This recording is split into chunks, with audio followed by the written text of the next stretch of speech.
চাল কুমড়ো নোনা ইলিশ খুবই সুস্বাদু। এভারগ্রিন 757 চ্যানেলে আপনাদের স্বাগত। আর চাল কুমড়ো রান্না করব নোনা ইলিশ দিয়ে। ভিডিওটা সম্পূর্ণটা দেখার জন্য অনুরোধ রইল। Please like, share and subscribe please. নতুন রাঁধুনিদের জন্য করছি। চাল কুমড়ো খোসা ছাড়িয়ে নিয়েছি, ভালো করে ধুয়েছি, খোসা ছাড়ানো অবস্থায় ধুয়ে এভাবে কেটেছি। পেঁয়াজ কুচি, কাঁচা লঙ্কা নিয়েছি, নোনা ইলিশের টুকরো নিয়েছি, আঁশ ফেলে দিয়ে ভালো করে ধুয়ে গরম জলে ধুয়ে নিচ্ছি। গরম জল গরম করব, ফুটন্ত জল দেব না, ফুটাবো না। গরম হওয়া মাত্র নামিয়ে ভালো করে ধুয়ে নেব। এই যে গরম হচ্ছে, এখন এটা নামিয়ে নেব। এরপর ভালো করে আবার ধুয়ে নেব। ধুয়ে নিলাম, কড়াই গরম করলাম, কড়াইতে তেল দিলাম, তেলটা মাখিয়ে নিচ্ছি কড়াইতে।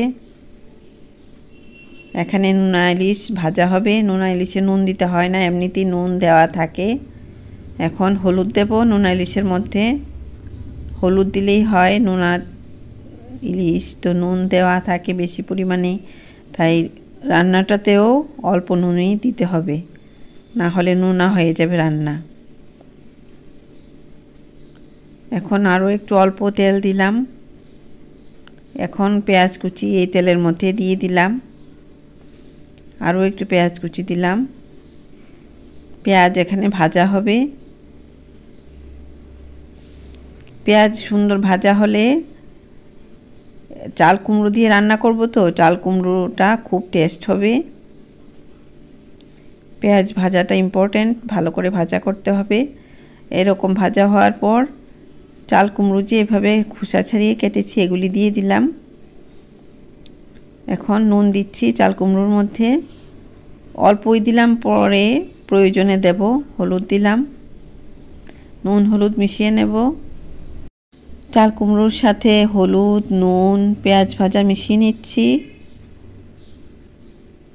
চাল কুমড়োর মধ্যে এখন চেরা কাঁচা লঙ্কা দিয়ে দিলাম। এভাবে মিশিয়ে নিতে হবে, তাহলে রান্না ভালো হবে। ঢাকা দিয়ে দেব, চাল কুমড়ো থেকে জল বেরোবে। চাল কুমড়োটা এভাবে রান্না হবে, কিছুক্ষণ পরপর নাড়াচাড়া করতে হবে, কারণ চাল কুমড়োগুলি সুন্দরভাবে সেদ্ধ হতে হবে। এভাবে ঢাকা দিয়ে দিলাম। চাল কুমড়ো সেদ্ধ হয়ে গেছে, সাতলানো হয়ে গেছে। এখন ফুটন্ত গরম জল দিচ্ছি, অল্প পরিমাণে দেব, বেশি জল দেব না। এই ফুটন্ত জল দিয়ে রান্না করলে রান্না ভালো হয়। ঠান্ডা জল দিয়েও রান্না করা যায়। জল দিয়েছি, এটা মিশিয়ে নেব। আর সেদ্ধ হয়েছে কীরকম দেখে নিলাম। আরও একটু জল দিয়ে ঢাকা দিয়ে দিলাম। এভাবে চাল কুমড়োগুলি ঝোলের মধ্যে দিয়ে দিলাম। চাল কুমড়ো সেদ্ধ হয়েছে। এখন নোনা ইলিশের টুকরোগুলি যে ভাজা করেছিলাম এগুলি দিয়ে দিলাম। নোনা ইলিশের টুকরোগুলি কিন্তু নুন দেওয়া থাকে, তাই রান্নাতে বেশি নুন দেওয়া যাবে না, প্রয়োজনে দেব। নোনা ইলিশ এভাবেই রান্না করতে হয়, অল্প নুন দিয়ে রান্না করতে হয়, কারণ এই নোনা ইলিশ থেকে নুন বেরোবে, রান্নাটা নোনা হবে।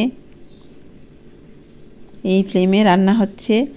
নোনা ইলিশ যে দিয়েছি এগুলি থেকে সেন্ট বেরোবে, রান্নাটা সুন্দর হবে, সুস্বাদু হবে। নোনা ইলিশের ফ্লেভার পাওয়া যাবে চাল কুমড়োর মধ্যে। কিছুক্ষণ পরপর নাড়াচাড়া করে দিচ্ছি। নতুন রাঁধুনিদের জন্য বলছি, খুব দারুণ একটা রান্না। চাল কুমড়োটা তাজা হতে হবে, তাহলে রান্নাটা আরও ভালো হবে। এভাবে পরিষ্কার করে নিয়ে রান্না করলে রান্নাটা দেখতেও সুন্দর হয়। নোনা ইলিশ সেদ্ধ হওয়ার জন্য ঢাকা দিয়ে দিলাম। নোনা ইলিশগুলিও তো সেদ্ধ হতে হবে, তাহলে না স্যুপটা মানে চাল কুমড়োর যে ঝোলটা টেস্ট হবে। তাই নোনা ইলিশগুলি সেদ্ধ হচ্ছে, সঙ্গে সঙ্গে চাল কুমড়োও সেদ্ধ হচ্ছে।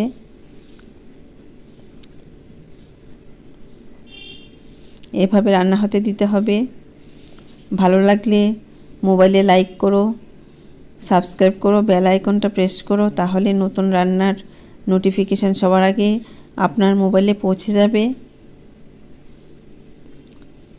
এভাবে চাল কুমড়ো নোনা ইলিশ রান্নাটাতে লাইক করো, বন্ধুদের মধ্যে শেয়ার করো। এভারগ্রিন 757 চ্যানেলে ভালো ভালো রান্না আছে, রান্নাগুলি দেখো, ভিজিট করো, খাও রান্না করে, তারপর লাইক করো, সাবস্ক্রাইব করো। ভালো লাগলে লাইক করো। দেখো কি সুন্দর হয়েছে রান্নাটা, ভাত দিয়ে পরোটা দিয়ে বেশ ভালো লাগবে। আপনারা ভালো থাকুন, সুস্থ থাকুন, ধন্যবাদ।